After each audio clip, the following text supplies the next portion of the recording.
The morning your annual physical came back with one line: abnormal finding worth follow-up. Have you sat on the edge of the bed and wondered, is this what my 30 years amounted to? 140 years ago, a 45-year-old judge realized in that one line, his entire 30 years had been one enormous mistake.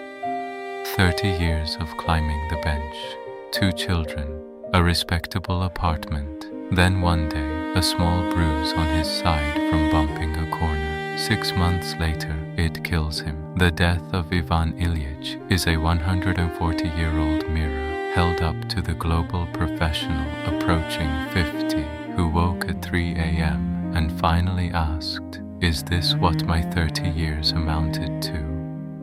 The protagonist, Ivan Ilyich, is an ordinary 45-year-old judge in St. Petersburg, 30 years on one straight track since law school, a respectable career, a respectable family, a respectable home, nothing to envy, nothing to criticize, everything respectable. The first night of his wedding, he felt the distance from his wife. Strange, but he told himself, this is what marriage is. He accepted it. A child was born. His wife snapped at him daily. This is what family is. He accepted it. He sat on the bench. A colleague gossiped behind his back. This is what work is. He accepted it. That respectable accumulated for 30 years.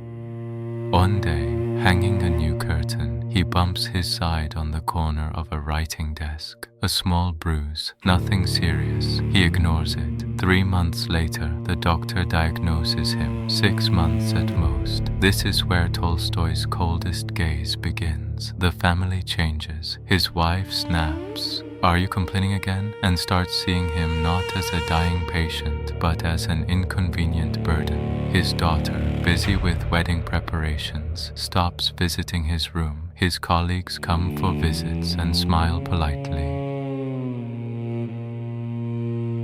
You will recover soon. Then gather in the hallway to discuss who takes his seat on the bench. Even the doctor pretends, just hold on a little longer while writing terminal on the chart.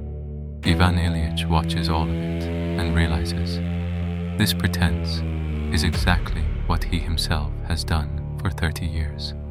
The fair judgment pretense on the bench, the yes sir pretense at dinners with the senior judge, the I love you pretense to his wife.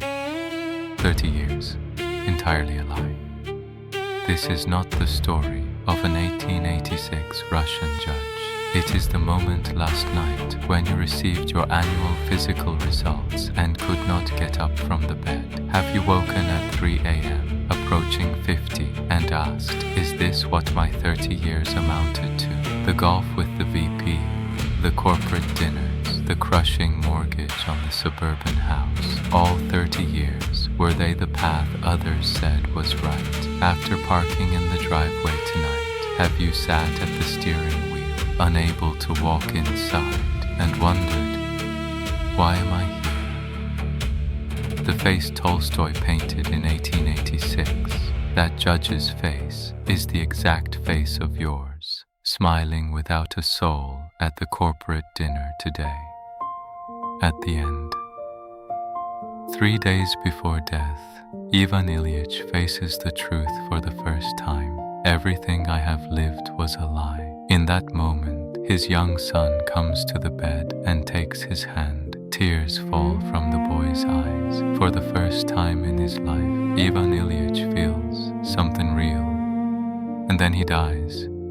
Tolstoy throws the cruelest line. Everything he had believed was right collapsed in the face of death.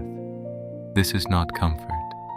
It is the coldest mirror held up to every professional approaching 50. If the one who came home from another soulless VP golf round tonight stands in front of the 3 a.m. mirror and asks, were my 30 years entirely a lie? That man is already Ivan Ilyich. The Death of Ivan Ilyich is short, an hour, and you are done. I recommend the Penguin Classics edition. Once you finish it, the weight of picking up your work bag tomorrow morning will never feel the same. Next episode, Albert Camus's The Plague. When the city is sealed by epidemic, those who fled, those who gave up, and one doctor who quietly stayed at his post. The Dr. Rear that Camus painted 80 years ago is the face of you, refusing to flee, boarding the next morning commute. New classic every Monday and Friday. Like and subscribe. It genuinely helps us find the next masterpiece. Did you smile soullessly at another corporate dinner today? Then stand blank in front of the mirror at home. Leave it in the comments.